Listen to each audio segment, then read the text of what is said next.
Pues como estaba diciendo, vamos a iniciar el congreso con la primera ponencia, la ponencia de inauguración del profesor Giorgio Di Marchis. Giorgio Di Marchis estudió Ciencias Económicas y Empresariales, ha trabajado en el área de comunicación como profesional durante varios años, en el área de cine narrativo, publicidad y también el cine documental. En publicidad ha trabajado para marcas tan conocidas y de tanta importancia como BMW, British Telecom, Telefónica o Star Alliance, por decir alguna de ellas. Y además, posteriormente, se reincorporó al mundo académico, doctorándose tanto en el área de comunicación como de publicidad, perdón, de psicología, y ha sido director de diferentes revistas científicas. Además, uno de sus principales hitos a nivel académico que nos gustaría destacar es que él ha sido fundador de la Agencia de Comunicación Junior, oficial de la Facultad de Ciencias de la Información de la Complutense, que se llama El Estudio, en donde durante muchos años ha estado trabajando con alumnos para que fueran trabajando en casos reales, con clientes reales, realizando campañas y asesorando de manera real. Un tema de lo más interesante. Actualmente se dedica solamente a temas ya de docencia y de investigación, y una de las principales líneas de interés es la creatividad. La creatividad es de lo que nos va a hablar en esta ponencia inaugural, que espero que él califica de muy retadora. Bueno, Atrevida. es atrevida. Vamos a ver con qué nos sorprende el profesor Di Marchis. Muchas gracias, Giorgio, cuando quieras. Muchas gracias, Susana. Mi compromiso con Susana y Gabriela fue el de dar algo de food for thought, como dicen los anglosajones, o sea, de alimento para el pensamiento. Por ello he decidido compartir con vosotros un modelo nuevo que he llamado modelo de creatividad continua. Por eso es, digamos, una propuesta atrevida. Pero creo que en una ponencia inaugural hay que ser atrevidos. Creo que la conferencia puede ser de interés para muchos de vosotros porque la creatividad es transversal a todas las áreas. Desde principios de los años 2000, la organización P21 fomenta las 4C en la educación y en la sociedad, o sea, comunicación, colaboración, pensamiento crítico y creatividad. Así que en la academia, en este congreso, tratamos y trabajamos de desarrollar todas estas habilidades, tanto en los estudiantes como en nosotros mismos. Así que una conferencia sobre creatividad es muy pertinente para un congreso de comunicación. El Rhodes, en 1961, sugirió las 4P de la creatividad: producto, persona, presión, en inglés press, en el sentido de influencia del entorno, y proceso. Luego ha habido unas actualizaciones de la 5A de Glavenot, 7C de Lubart, pero no nos interesa. La creatividad entonces ha estudiado desde 4 ángulos: los productos creativos, o sea, una obra de arte, por ejemplo, un invento; la personalidad de los creadores, o sea, Mozart, qué características tenía, etc. Las fuerzas socioculturales que influyen, y este es el enfoque principal que se está dando en los estudios de creatividad hoy en día, porque el propio concepto de creatividad depende de la cultura y del entorno. O sea, la definición de lo que es original y de lo que es útil, que son las bases de la definición de creatividad, depende del lugar, del momento, del contexto sociocultural.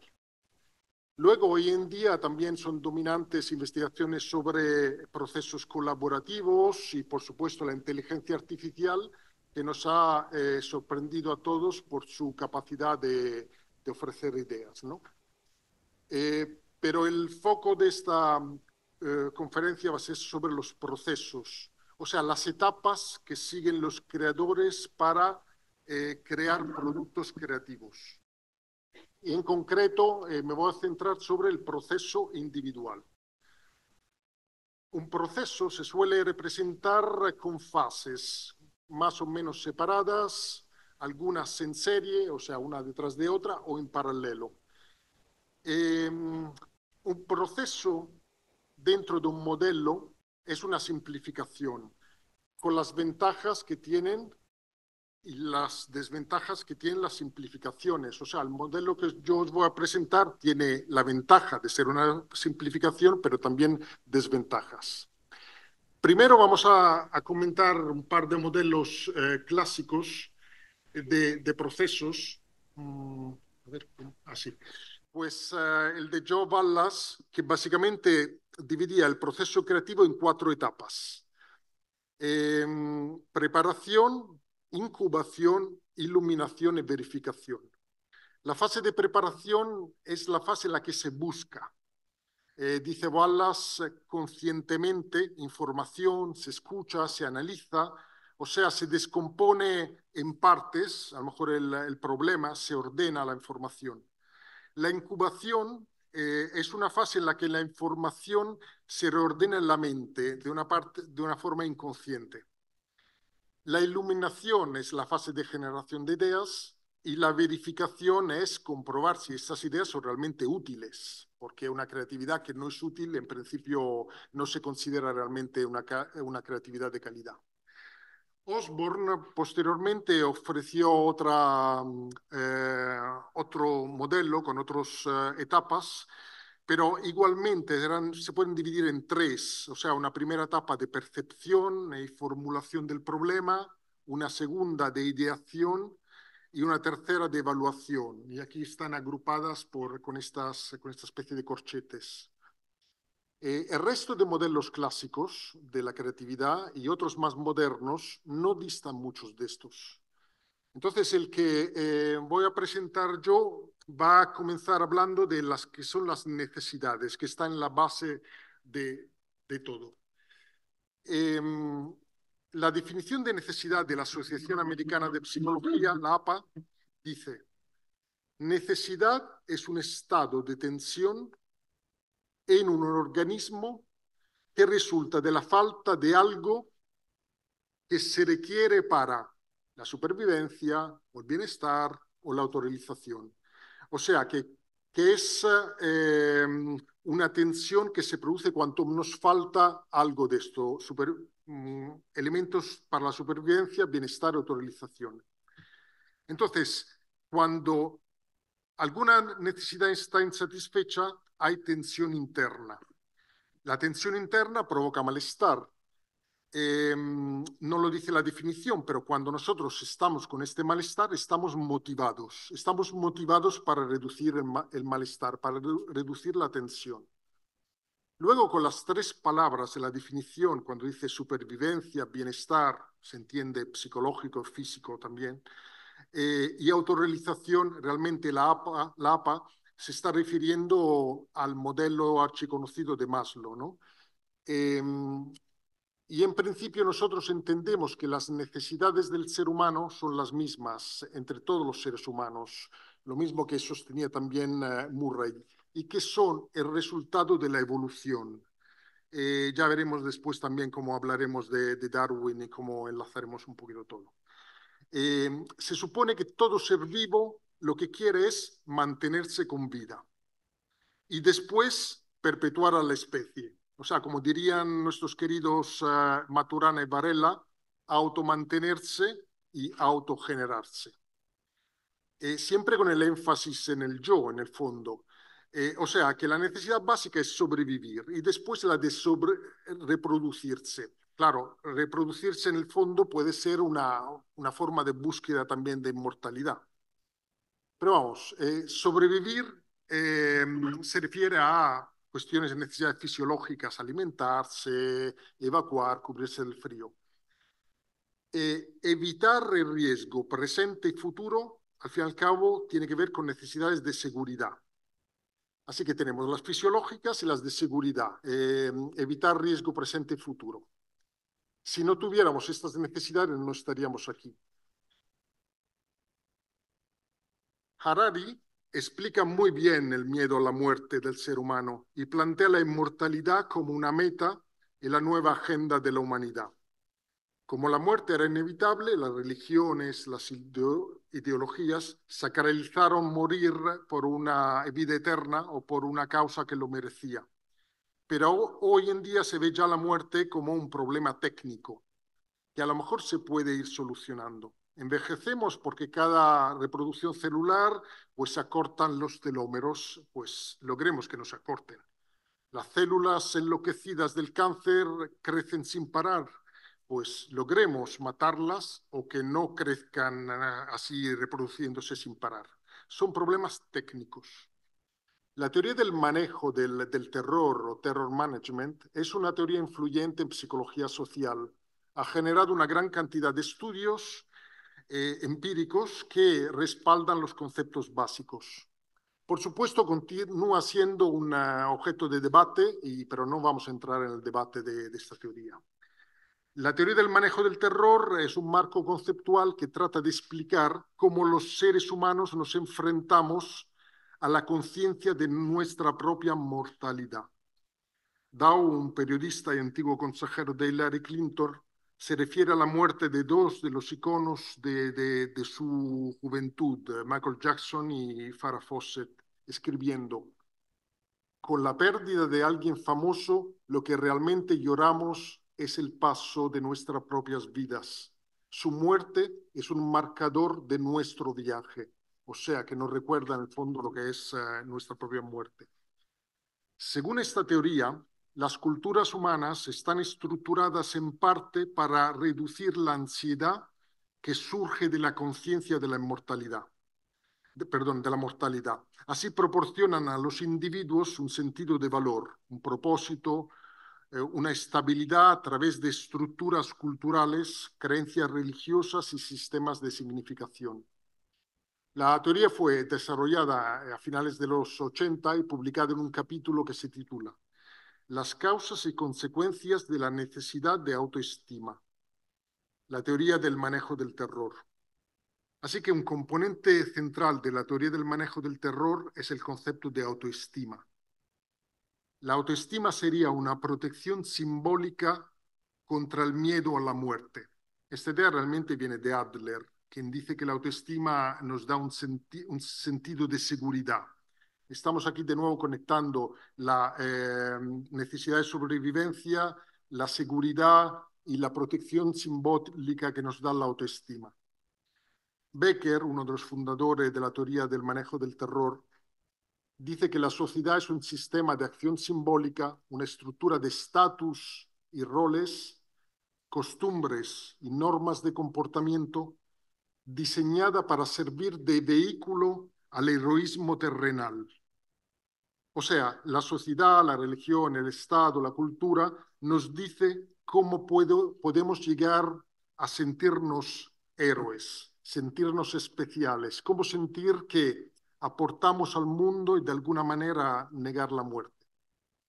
La investigación sobre la teoría del manejo del terror ha utilizado principalmente el paradigma de mortalidad saliente. Esto funciona de esta manera. Se recuerda a los participantes su propia mortalidad y luego se mide cómo esto afecta a las actitudes o al comportamiento.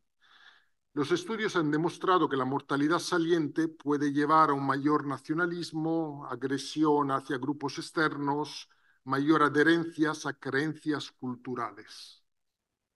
Así que, en conclusión, la muerte nos produce tensión, angustia, porque conecta con nuestra necesidad de supervivencia, de seguridad, de ahí nuestra autoestima, y esta tensión existencial nos hace motivados para reducirla. Y aquí está también la cosa, ¿cómo lo intentamos reducir? ¿Cómo buscamos esta eternidad? Algunas personas la pueden buscar teniendo hijos, que es la forma, digamos, más natural de buscarla. Una familia que abarca 3 generaciones, como decía Becker. Es una forma de llegar también a tener esta inmortalidad. Otras personas pueden querer ser héroes en el sentido que la sociedad dice ser. O sea, si tienes dinero, tienes poder, pues eres un héroe. Y esto te da esta sensación de seguridad, de inmortalidad, etc. Otras personas pueden querer ser inmortales siendo famosas. Otras quieren perdurar con el arte. Entonces, Esta tensión hace que nosotros tengamos motivación y establecemos unas metas, unas misiones. En marketing se podría decir unos deseos, que es algo en concreto, ¿no? Pero la atención implica una búsqueda y esto es lo importante. Esta búsqueda nosotros la vamos haciendo y no tenemos que tener una respuesta inmediata. Se va resolviendo, se debería resolver en algún momento. Si no se resuelve nunca, bueno, pues bueno, básicamente yo creo que sí se debería por lo menos resolver con metas. Creo que todos establecemos metas. Establecer una misión, ahora lo vamos a ver, a lo mejor no todo el mundo establece una misión, porque una misión podría ser, es algo genérico, que podría ser como hacer un mundo más ecológico, salvar vidas con las campañas de prevención que podamos hacer, lograr energía gratis a través de la fusión atómica, lo que pueda ser la misión. Hasta alguna persona puede tener la misión de tener poder. Estas son misiones que son bastante genéricas. Las metas son mucho más concretas. Uno puede tener la meta de tener hijos o conseguir tal cargo. Entonces, estas metas hemos dicho que se conectan a través de nuestras motivaciones y a través de estas necesidades. En conclusión, la atención hace que nosotros establezcamos metas o una misión. Entonces, bueno, luego querer tener un determinado coche de lujo puede ser un deseo, que es una meta mucho más específica. Si tenemos una necesidad insatisfecha durante mucho tiempo, pues a lo mejor puede haber frustración. Esta frustración que no logramos nosotros alcanzarla durante mucho tiempo, podemos tener una conducta tipo indefensión aprendida de Salinger. Pero vamos, dentro del coche que estaba diciendo, esta podría ser, por ejemplo, llevar la necesidad insatisfecha de autoestima hacia canalizarlo hacia la estima de los demás, o sea, hacia lo que hemos categorizado como conducta heroica, que la sociedad te dice que está bien visto. Tim Berners-Lee es considerado el creador de Internet porque desarrolló los protocolos HTTP, URL y World Wide Web. Berners-Lee es hijo de dos matemáticos que participaron en la creación del Ferranti Mark I, el primer ordenador comercial de la historia en los años 50. Sus padres, dice Lee, estaban entusiasmados con la idea de que en principio una persona podría programar un ordenador para hacer casi cualquier cosa. Esta idea ya provocó un impacto en la mente del joven Berners-Lee. Pero aquí está la clave. Un día, al volver del instituto, Tim encontró a su padre preparando un discurso que tenía que pronunciar Vincent de Ferranti, el propietario de la empresa informática. O sea, el padre de Tim estaba haciendo de escritor fantasma, ¿no? El padre estaba leyendo libros sobre el cerebro y tratando de inventar cómo hacer que un ordenador fuera intuitivo, capaz de completar conexiones como lo hacía el cerebro. Padre e hijo discutieron el tema, luego cada uno se fue a lo suyo. Pero ese diálogo quedó en la mente de Berners-Lee, hijo, y se quedó con la idea de que los ordenadores podrían ser mucho más potentes si se les programara para enlazar información que de otro modo no estaría conectada. Esta idea del padre de Berners-Lee entró a ser la misión del hijo. Berners-Lee dice, este reto permaneció en su mente cuando estudió y después en el trabajo. O sea, la necesidad de estima, de ser un héroe, como en el término que antes hemos definido, según la teoría del manejo del terror, había tomado un lugar en la conciencia de Berners-Lee y se había conectado con la necesidad y la motivación, o sea, que había definido su misión. Steve Wozniak es conocido como fundador del Apple, luego hablaremos también de Newton, conectaremos con Steve Jobs. siendo el ingeniero que desarrolló el Apple 1 y el 2. El 2 fue el que dio realmente catapultó la compañía. Steve Wozniak tenía un sueño, aprender a construir un ordenador que todo el mundo se pudiera permitir y que pudiera usar. Esta era su misión.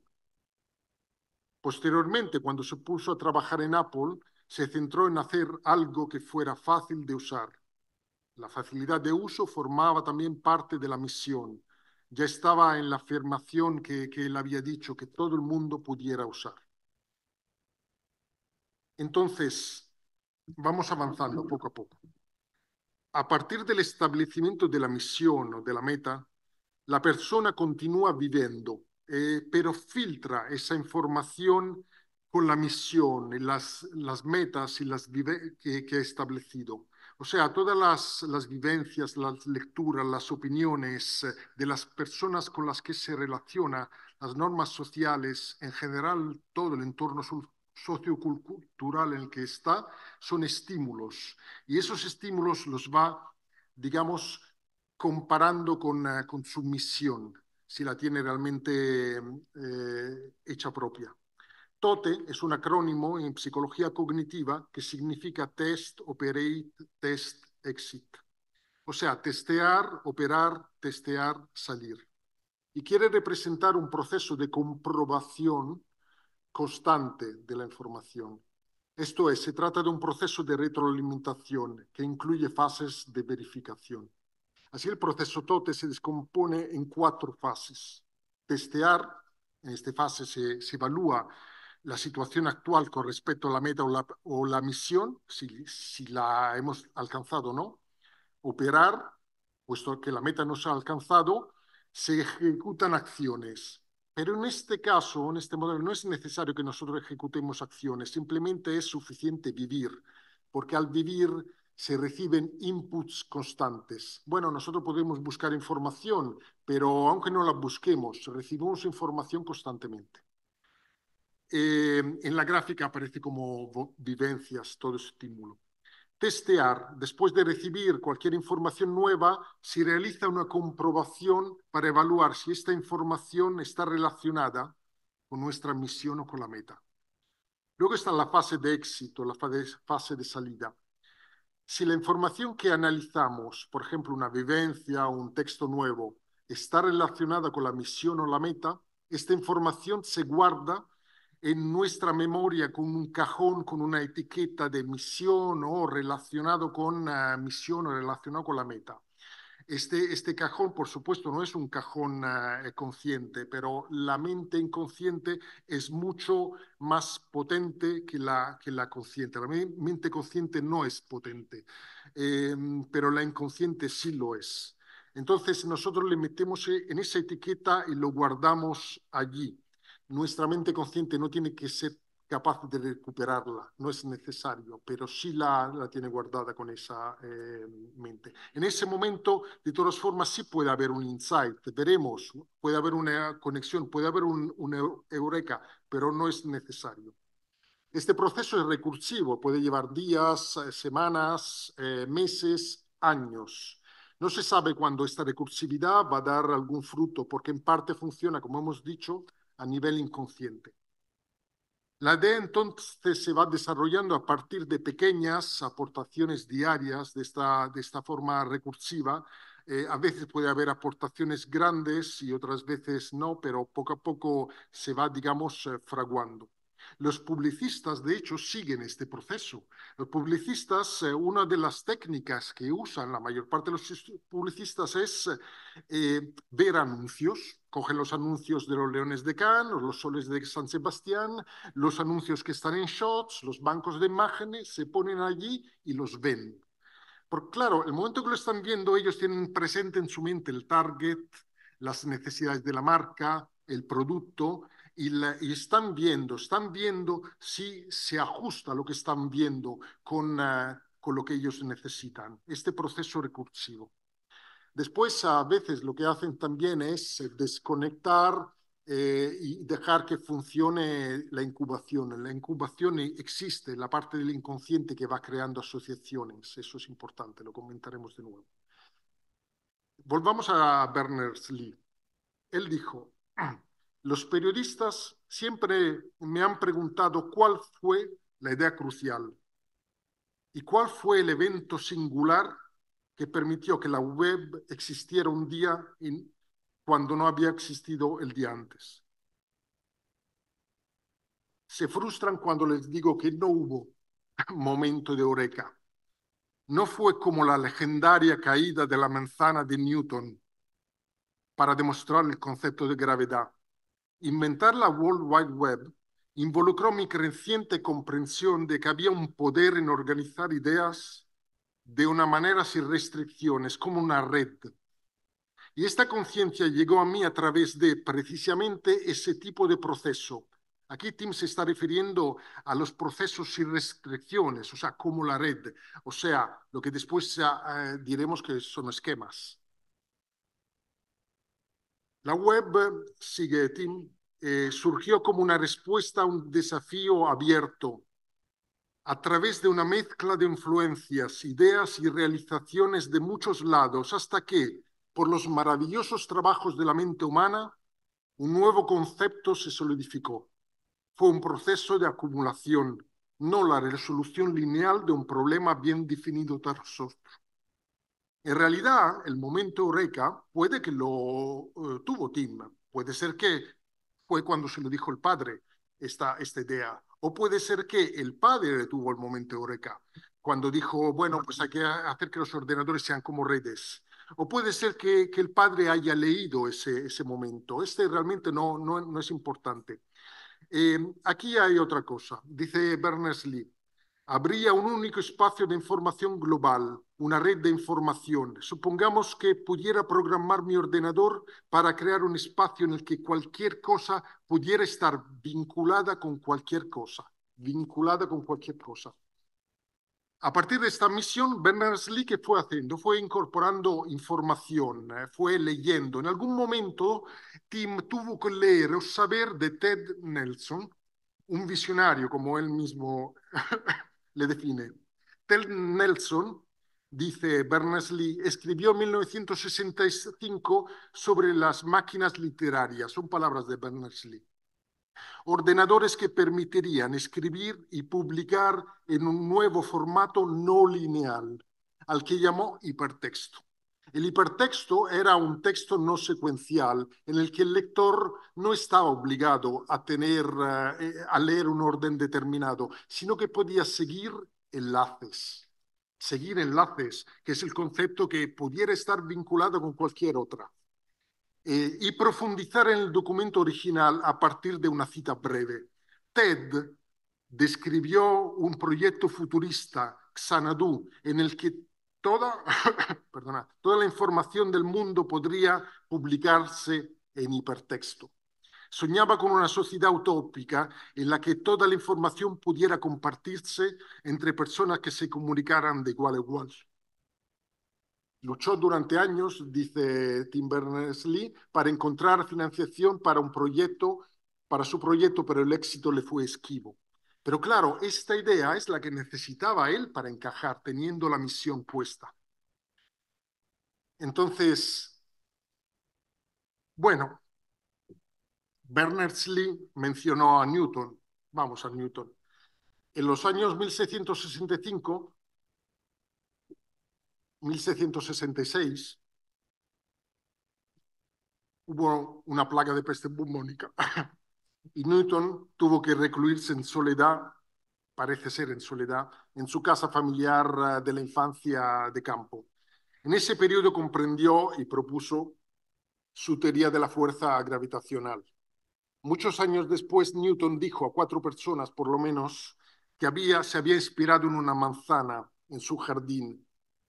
Quizás una manzana que había caído, quizás no se sabe, porque Voltaire menciona la manzana, pero luego esto que se había caído vino de versiones posteriores, realmente no se sabe. Pero Newton también dijo que empezó a pensar que la gravedad se extendía hasta el orbe de la Luna. Y dijo que calculó la fuerza necesaria para mantener la Luna en su órbita con la fuerza de la gravedad en la superficie de la Tierra y encontró que se acercaban bastante. Así la manzana podría ser simplemente haber funcionado como una analogía de la Luna. A partir del problema, la misión, fue una analogía lo que le sirvió. Y Adams, un autor de 1747, o sea, 20 años después de la muerte de Newton, solo 20 años después, describe una anécdota. Dice Adams que Newton, tras recibir un comentario elogioso de sus amigos, les dice: mantengo el tema constantemente ante mí y espero hasta que los primeros destellos se abran lentamente, poco a poco, en una luz plena y clara. O sea, es este proceso recursivo el que estamos describiendo. Volvamos al proceso TOTE. Si en el proceso TOTE vemos que la información no está relacionada con la misión o la meta, no pasa nada. Se sigue viviendo, esa información se guarda. Simplemente la diferencia es que no se guarda, digamos, en el cajón misión. Pero esa información se puede recuperar en cualquier momento y no es necesario que se guarde, se catalogue como para la misión, para que se use para la misión. No es incompatible. Manuel Jalón era capitano, ingeniero aeronáutico del Ejército del Aire español. En 1955 había seguido un curso de mantenimiento en la base aérea de las afueras de Chicago, sobre los F-86 que el ejército español iba a traer a España. Tiempos después, en una cafetería de Zaragoza, le contó sus planes de montar una empresa a un amigo. Se trataba de fabricar piezas de mantenimiento para aviones. Y el amigo le dijo: mira, Jalón, no te compliques la vida fabricando para el ejército. Vas a tener un montón de problemas y además tendrás solo un cliente. Fabrica algo para que las mujeres frieguen de pie, venderás mucho. Y señaló a una mujer que limpiaba de rodillas en un rincón del bar. En ese momento, Manuel se acordó de las fregonas que usaban en Estados Unidos para limpiar los hangares. Tenían un cubo metálico que disponía de dos rodillos entre los que se oprimía la bayeta que estaba pegada al extremo del palo. Los rodillos accionaban con el pie.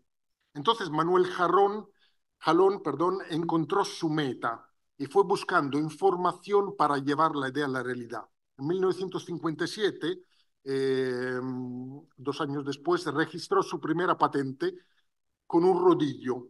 Hay que decir aquí que Manuel no se libró de la idea del rodillo, y en creatividad eso se llama bloqueo funcional.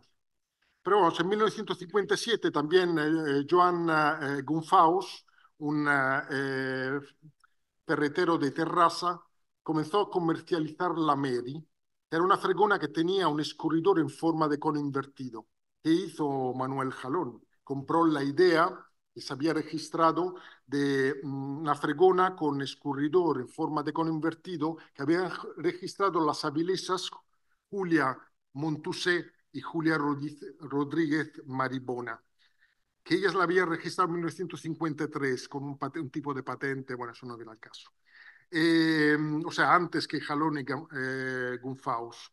Y habían preparado un prototipo. Lo que pasa es que el problema que tenía es que lo habían hecho con el cono de metal. Y claro, al momento que cortas el cono, con realmente el metal funcionaba un poco como cuchillas sobre el algodón, entonces estropeaba las mopas. O sea que por lo que he leído, me he hecho la idea de que las Julias realmente son las personas a las que hay que reconocer el invento de la fregona en España. Digo en España porque por lo visto en el siglo XVI ya se usaba la fregona en los barcos de guerra ingleses. No sé cómo era realmente, pero vamos, algo por el estilo. Para terminar realmente la historia, en 1964 Manuel Jalón sacó otra patente, en este caso con una fregona de plástico y el concepto de escurridor de cono invertido que realmente fue el que fue funcionando y dejó la idea de los rodillos. Por lo que a nosotros nos interesa, en este caso, se establece una meta, una misión en un momento y se relaciona con una vivencia o conocimientos anteriores que claramente no habían sido etiquetados como parte de la misión. Este procedimiento no es incompatible con la propuesta porque solo se diferencia en que las vivencias son pasadas y el proceso TOTE se lleva a cabo con memorias antiguas. Pero luego veremos también explicaciones de cómo puede funcionar mejor este proceso. Steve Jobs, hablando de la manzana, de nuevo, de Newton, dejó los cursos de reglados de Stanford, asistió a clases de caligrafía en el campus. En su famoso discurso de graduación del 2005, que hay que ver, dijo, decidí asistir a una clase de caligrafía para aprender a hacerlo. Era hermoso, hermoso, histórico, artísticamente sutil, de un modo que la ciencia no puede captar, y me pareció fascinante. Nada de esto tenía siquiera una esperanza de aplicación práctica en mi vida. Pero 10 años después, cuando estábamos diseñando el primer ordenador Macintosh, lo recordé todo. Este conocimiento almacenado le vino a la mente cuando tuvo la meta. Lograr que los ordenadores hicieran cosas bellas, bella tal y cual la emoción. Ahora hablaremos que esto es parte de la conexión, ¿no? Que lograr que hicieran cosas que ningún otro ordenador hacía, cosas bellas y que al mismo tiempo fuera simple, también parte de la misión de Wozniak. Si era una meta, en ese momento también se fue transformando en misión y la estética sigue siendo parte del ADN de Apple. La información que nosotros guardamos en la memoria, la guardamos en forma de esquemas. Aquí vamos a comentar muy brevemente y en general los esquemas, porque nos sirven para entender por qué a menudo no somos creativos. Según la teoría cognitiva del procesamiento de la información, agrupamos las experiencias en categorías. Esto lo hacemos para comprender, para organizar mejor el mundo. Agrupamos perros, gatos, delfines y arañas como animales. Perros, gatos, delfines como mamíferos. Perros, gatos, además, como mascotas. Son partes todo de esquemas mentales. Los estereotipos también lo son. Entonces, de esta manera, los esquemas son patrones cognitivos que se encuentran en la memoria a largo plazo. Por ello, son estables y que usamos para organizar la información del mundo, categorizar, interpretar, seleccionar qué información procesamos y cuál dejamos fuera. Los usamos como atajos mentales para interpretar la información que nos llega del entorno. Por ello, además de útiles, los esquemas limitan nuestra visión de las cosas porque tenemos la tendencia natural de encajar la nueva información en nuestros esquemas previos y excluir lo que no encaja. Aldous Huxley dijo, es lo que haces con lo que te pasa. Y lo más fundamental que hacemos con lo que nos pasa es organizarlo. Literalmente le damos sentido, dice Robert Keegan. De lo dicho se entiende que los esquemas tienen la ventaja de dar soluciones rápidas a través de respuestas fuertemente asociadas, pero las respuestas más asociadas son o suelen ser poco creativas. Así que los esquemas se forman de varias formas, pero muy a menudo por experiencias y por repetición. Al fin y al cabo, los esquemas son asociaciones de elementos. Así, las asociaciones tienen ciertas características. Cuanto más normal que dos elementos estén juntos, más esperables son que estén juntos y por ello más cercanos, también más accesible a la memoria. Cuanto más repetidos son juntos, pues también la frecuencia hace que tengamos unas asociaciones más fuertes. Así que una relación asociativa, accesible y fuerte hace que las ideas nos vengan, las asociaciones, más rápidamente a la memoria, a la mente. Una relación débil significa que es lejana y por ello le va a costar más que nos venga a la mente. Manuel Jalón tenía el recuerdo de las fregonas, de la fregona en Estados Unidos como muy accesible. Por lo que he leído, puede ser porque cuando estuvo en Estados Unidos usaban las fregonas para limpiar los hangares. A Jalón le sorprendía que los pilotos americanos limpiaran ellos mismos los hangares. Y para no ser menos, los pilotos españoles también lo hacían. Estamos hablando de la época de los años 50, cuando, como siempre, también ahora, los pilotos son oficiales, pero la España de los años 50 tiene que ser un impacto algo emocional para un piloto fregar el hangar. Entonces, posiblemente este impacto emocional hizo que él fuera un recuerdo fuerte, una asociación fuerte. Por eso que le vino rápidamente a la mente. Y las emociones ayudan mucho también a crear asociaciones fuertes, pero el tema de las emociones hoy no voy a entrar. Regresemos al tema de los esquemas. Darwin volvió a Gran Bretaña en octubre de 1836. 2 años después, en octubre de 1838, Darwin leyó el ensayo sobre la población de Malthus.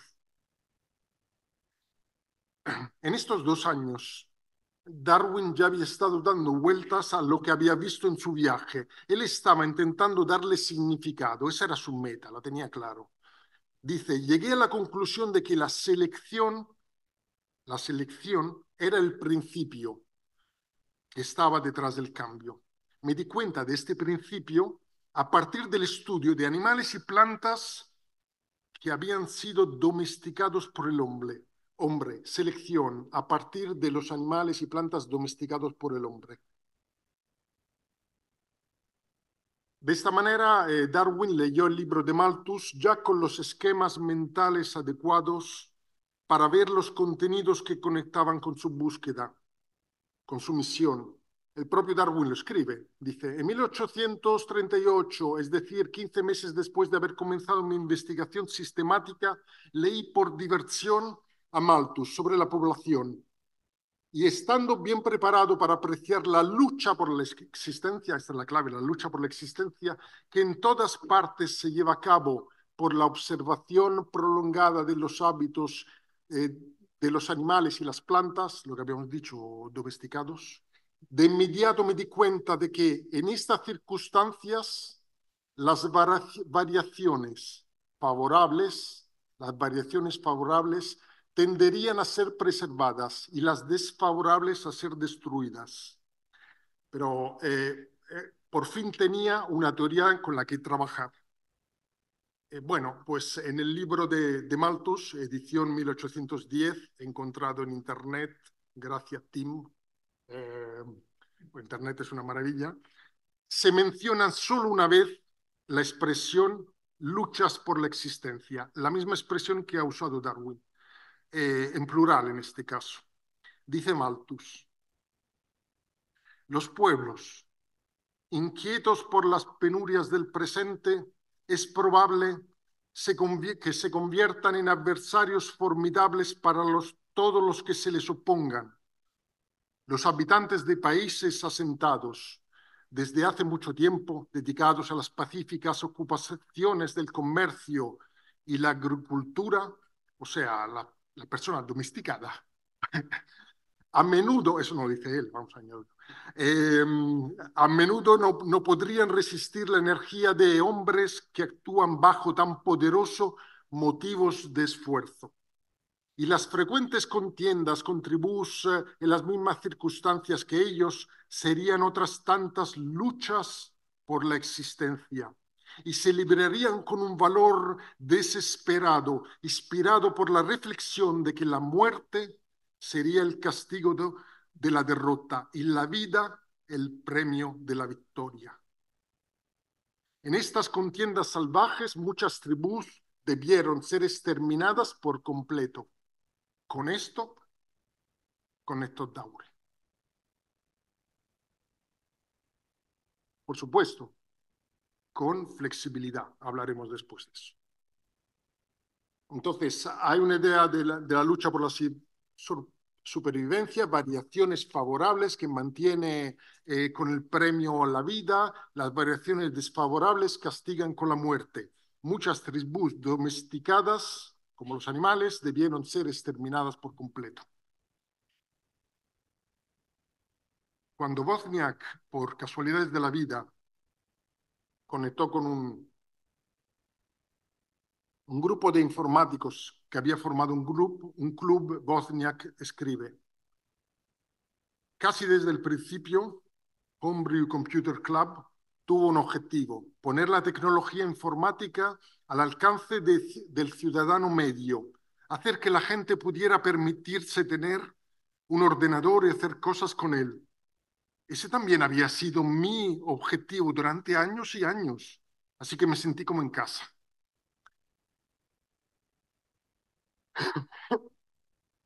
En el proceso recursivo, cuando Bosnia encontró información que coincidía con su misión, la incorporó y avanzó hacia su meta. De hecho, un día algunos comenzaron a hablar sobre un equipo informático y Wozniak escribe: parecían entusiasmados. Alguien tenía en la mano la revista Popular Electronics con una foto de un ordenador en la portada. Se llamaba Altair. Comprabas las piezas, las ensamblabas y podías tener tu propio ordenador. Esa información, junto con el trabajo que Wozniak había estado haciendo solo durante años, con tus esquemas, su misión, y lo integró. Dice: pude ver enseguida que era exactamente igual. No, eran exactamente iguales a las instrucciones que yo solía diseñar y rediseñar en papel para todos mis mini ordenadores en la escuela secundaria y la universidad. Wozniak se dio cuenta de que los mini ordenadores que había proyectado en el papel eran más o menos lo mismo que el Altair, pero este usaba un microprocesador en vez de un montón de chips, que era lo que él había estado usando y pensando. Escribe: era como si toda mi vida me hubiera llevado a este punto. En ese momento fue un momento de eureka, pero en realidad era un momento recursivo. Ya estaba la misión, estaban los conocimientos, los esquemas, y simplemente en este proceso recursivo fue enlazando cosas.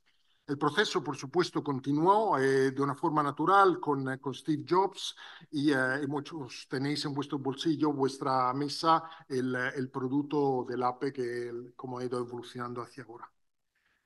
Entonces, vamos a resumir. Hemos visto que las necesidades provocan que nosotros tengamos tensión. Cuando tenemos tensión, estamos motivados. Cuando estamos motivados, establecemos misiones o metas. Hemos hablado del proceso TOTE, de la comparación con las vivencias, este proceso recursivo que hacemos a nivel consciente, pero también a nivel inconsciente, de cómo guardamos nosotros la información con la etiqueta. Hemos visto cómo los esquemas son importantes para acceder a la información y cómo se basa en asociaciones y que las asociaciones cercanas pueden producir soluciones que, digamos, rápidas pero menos creativas. Entonces, Gleick escribe sobre Newton. No comprendió la gravitación universal en un momento. En 1666 apenas empezaba a comprenderla. La manzana y la luna eran una coincidencia, una generalización, un salto a través de las escalas, de lo cercano a lo lejano, de lo ordinario y lo inmenso. En su estudio, en su jardín, Newton estableció conexiones en ámbitos distantes del pensamiento. Una vez explicado el modelo, nos cabe preguntarnos: ¿nos ayuda el modelo que hemos descrito a saber qué favorece asociaciones lejanas, o sea, a la creatividad? Pues creo que el modelo sí da sugerencias. Lo primero es tener una misión, tener una meta clara. O sea, algo que realmente nos importe, algo que no nos deje dormir, algo que conecte con nuestras necesidades. En este modelo de creatividad continua, cuando una persona ha encontrado su misión o su meta, la tiene en mente de alguna manera y entonces va relacionando lo que va viviendo con eso. Eso es necesario porque con eso va filtrando. La asociación lejana es favorecida por tener esto en la mente de alguna manera. Es lo que hicieron Wozniak, Newton, Darwin, Berners-Lee. Eh, eso hace lo que estemos constantemente comparando con nuestro problema, con nuestra misión y que vayamos guardando dentro de nuestro cajón también del inconsciente. De alguna manera parece que la incubación a nivel inconsciente sí va funcionando, pero ayuda a tener, digamos, este problema. Luego no entramos también como se revela, ¿no? Pero sí es importante tener esta meta, esta misión. Al final se puede decir que es un poquito una obsesión, tiene que ver con implicación, es un interés, conecta con nuestra motivación, ¿no? Eh, Como segundo punto también está el ser vigilante, estar en alerta, observar, claro, porque es algo que nos importa, nosotros prestamos atención eh, y prestamos atención también a los elementos que son pequeños, porque tratamos de conectarlo con este problema o meta o misión que tenemos. Como tercer punto diría que se trata, por supuesto, de llevar a cabo búsqueda, información, reflexionar, comparar, ser constantes. Decía Luis Pasteur, la suerte favorece solo a las mentes preparadas. Entonces hay que tener curiosidad, deseo de saber. Y como cuarto punto están los conocimientos previos y la experiencia previa. Ambos pueden ayudar, porque al fin y al cabo los conocimientos previos nosotros siempre podemos conectar con esta meta. Y cuanto más fuertemente los tengamos conectados, más fácil que conectemos. Y la experiencia previa nos permite, digamos, a crear analogías, también ver cuánto se diferencia de lo que hemos visto, de ir de lo particular a la universidad universal, etcétera.